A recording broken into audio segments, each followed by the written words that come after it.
ये तेरे बाबा का दर है जो इजाजत मांग रहा है। और फरिश्ते ने आकर के कहा, क्या कहा था?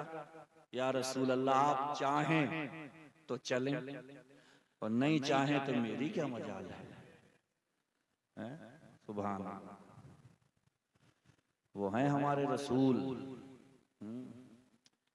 नाखंदे कहीं के कह रहे हैं वो भी हमारी तरह हैं, हमारी तरह हैं। वो हजरत जाबिर की हंडिया में अपना लुआबे मुबारक डालें तो 2 बंदों का खाना 1000 लोग खा रहे हैं। सुभान अल्लाह।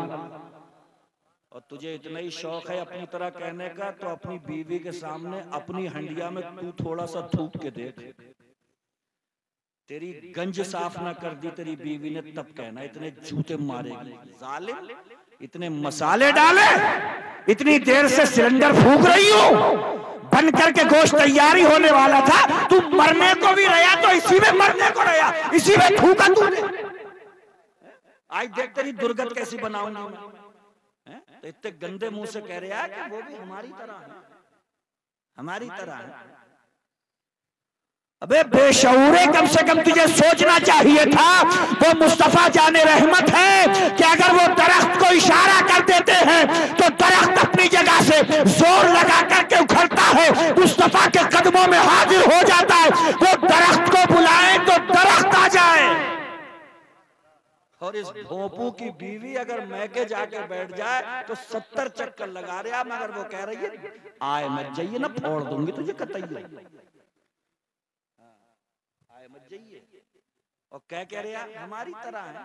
वो दरख्त को कह रहे हैं तो दरख्त उखड़ के आ रहा है कदमों में, और ये अपनी बीवी को 70 दफा बुलाने चला गया मगर आ नहीं रही है। और कह रहा हमारी तरह। करम बालाए करम कि अल्लाह ने उसी नबी की उम्मत में पैदा फरमा दिया। जितना कुछ है सब चला जाएगा, बाकी बस वही रहेगा जो आगे को भेज दिया है आपने। उमर फारूक आजम कब्रिस्तान में जाकर मुर्दों से कह रहे थे, सुनाओ क्या चल रहा है यहाँ पे? तो बोले चलुल क्या रे यार, चारों तरफ से बगोटा बगाटी कर रहे थे दुनिया में कि ये भी हो जाए, ये भी हो जाए। सब छोड़ के आ गए, मजे मार रहे हैं दूसरे, पिटाइयां हो रही हैं हमारी। ये चल रहा है यहाँ पे। भेजे नथनों में से होके बह गए मुंह पे, सारे भेजे निकल के बह गए। पिटाई हमारी हो रही है, मजे दूसरे मार रहे हैं, मालो दौलत सब आपस में बांट ली, ऐसे कट रही है उनकी, यहाँ पे लहतौड़े हम पे पड़ रहे हैं। तो कब्र वाले बोले वहां की सुनिए, वहां क्या चल रहा है? तो फारूक आजम ने फरमाया, जिन बीवियों को छोड़ के आए थे उन्होंने निकाह कर लिए दूसरे, घर बट गए तुम्हारे, अभी जल्दी में ही बंटवारा हुआ जितना कुछ छोड़ के आए थे। समझ रहे हो? मुस्तफा करीम फरमाते हैं आदम की औलाद दुनिया में कहती है मेरा माल मेरा माल मेरा माल।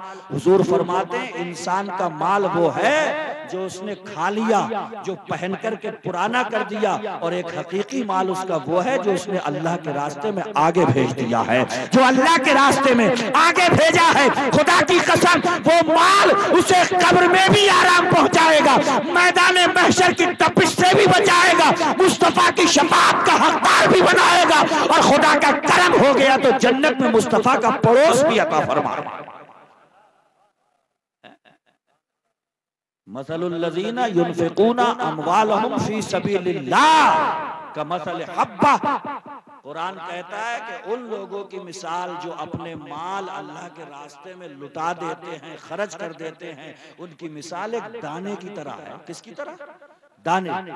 अम्बतत सबा सनाबिला, उस दाने से 7 बालियां निकली और हर बाली में 100 दाने आए। सुभान अल्लाह, 700 दाने।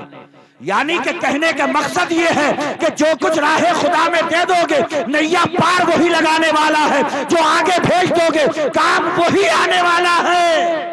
एक साहब थे बाजार से अंगूर लाए और बोले अभी आ रहा हूं, लौट के घर पहुंचे तो जितने अंगूर थे सब समाप्त। बीवी से कहा अंगूर, बोले हम सब ने मिलके खा लिए।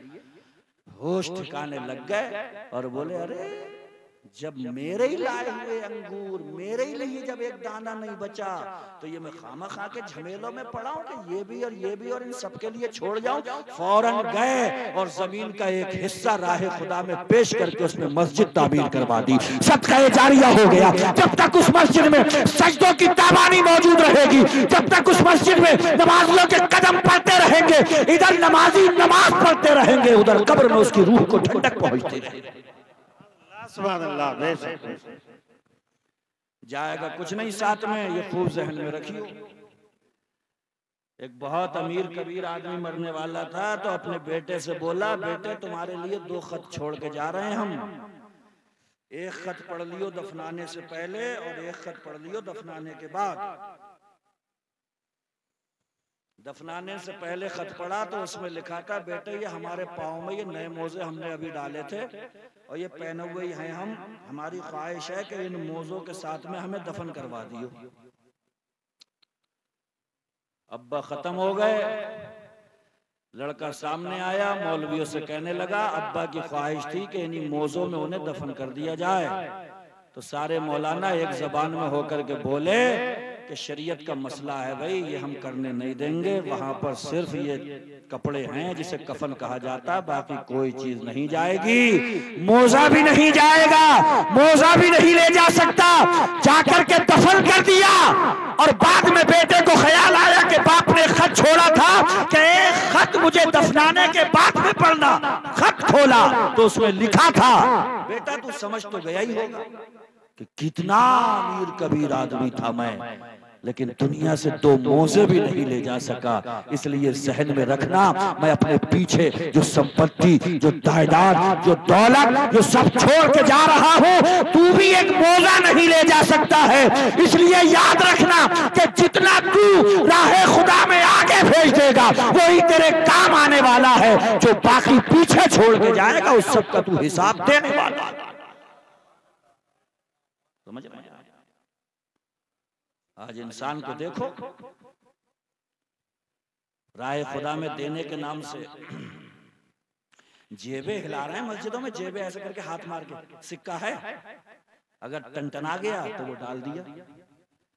अगर उंगली में गाय में अगर 20 का भी नोट फंस गया तो दिल लरस गया, अरे 20 का उधरी रहे, अंदर कहाँ जा रहा तू, डिब्बा है ये मस्जिद का, तू कहाँ कोशिश कर रहा जाने की।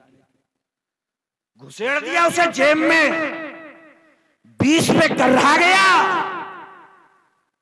दुनिया के फालतू खर्चे करने में आप इस इंसान को देखो, हर मैदान में आगे मिलेगा, मगर जहां राहे खुदा का नंबर आता है इंसान कंजूसी का मुजाहरा करता है, बखीली का मुजाहरा करता है। ये लोगों याद रखो, वमा तुक़द्दिमू लिअन्फुसिकुम मिन खैर तजिदूहु इंदल्लाहि खैरन व अअज़म दरजा, कि अपने लिए जो तुम आगे भेज दोगे एक बेहतरीन नेकी के रूप में तुम अल्लाह के यहाँ पर उसे अपनी आंखों से देखोगे, पाओ।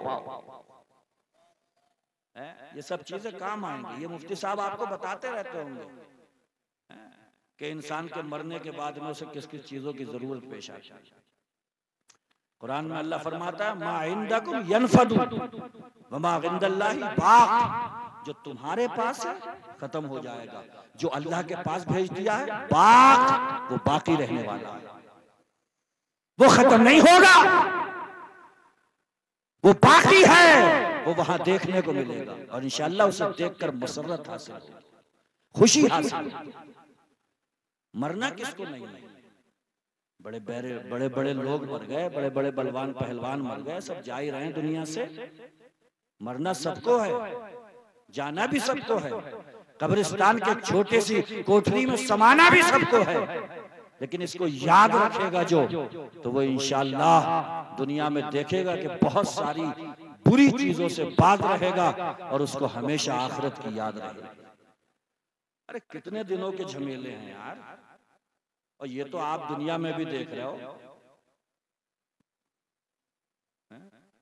कुरान में आता है, फ़इन्ना मअल उसरी युसरा, इन्ना मअल उसरी युसरा, हर परेशानी के बाद अल्लाह आसानी देगा, हर परेशानी के बाद अल्लाह आसानी पहुंचाएगा। और ये सच्चाई भी है कि जो आसानी परेशानी के बाद में मिलती है, कदर कीमत भी वही रखती है। जो इंसान आसानियों में ही पलता रहे, उसे क्या पता आसानी किस चीज को कहते हैं। यार जिसने कभी अंधेरे की दिक्कतें ना उठाई हो, उसे क्या पता कि उजाले की कदर और कीमत क्या है। जिसने गुलामी का दौर ना देखा हो, उसे क्या पता कि हिंदुस्तान की आजादी का मतलब क्या है। जिसने जिहालत की गुमराहियों को ना देखा हो, उसे क्या पता कि इल्म के उजाले का क्या फायदा है। एक इंसान है जो एसी कमरे में बैठा है, आप उसकी बात सुनिए, गुफ्तगू सुनिए। 18 पे कर लो एसी, 20 पे कर लो एसी, ऐसे कर लो एसी, वैसे कर लो, मजा नहीं आ रहा। ऐसे एसी में भी उधम ही काटे पड़ा है कि थोड़ा डाउन कर लो, थोड़ा अप कर लो, थोड़ी कूलिंग ज्यादा हो गई, थोड़ी घटा लो। चैन से नहीं है एसी में भी बैठ के। और एक तरफ उस हल चलाने वाले को देखो जिसने आधे घंटे 1 घंटे तक हल चलाया, गर्दन का पसीना पीछे होकर के बह गया, पसीने में नहा गया, फिर जाकर के ठंडी ठंडी छांव में एक पेड़ के नीचे बैठ कर के बोला सुभान अल्लाह, मौला तेरी क्या शान है, कितनी अच्छी हवा तूने चलाई, कितना खूबसूरत पेड़ तूने बनाया कि यहाँ पर बैठ कर के मुझे सुकून मिल गया। कहने का मकसद ये है कि ये थका है पहले, ये टूटा है पहले, इसके जिस्म को थकावट महसूस हुई है, इसने परेशानी और दिक्कतें उठाई है। जो दिक्कत और परेशानी के बाद में आसानी में पहुंचता है, आसानी के मजे वो ही लेता है, वरना जो आसानी ही में पड़ा रहे उसे क्या पता कि आसानी किसे। अब अगर कोई नेकी बिल्कुल ना करने वाला भी मजे मार जाए, तो फिर नेकी करने वाला कहेगा ले हमने इतनी नेकी करी और ये खामखा मजा मार गया। नहीं, इन्नल्लाह ला युदिउ अजरल मुहसिनीन, अल्लाह तबारक व तआला मेहनत से काम करने वालों के अजर को, सिले को बर्बाद नहीं होने देगा। आज अगर तुम मस्जिदों को आबाद करोगे, अल्लाह तुम्हारी कब्रों को आबाद करेगा। अगर आज तुम कुरान की तिलावत के नगमे अपने घरों में सुनाओगे तो इंशाअल्लाह आदत पड़ गई तो कब्र में भी आपको एक कुरान दिया जाएगा जिसमें तिलावत करते हुए मुस्कुराते ही रहो।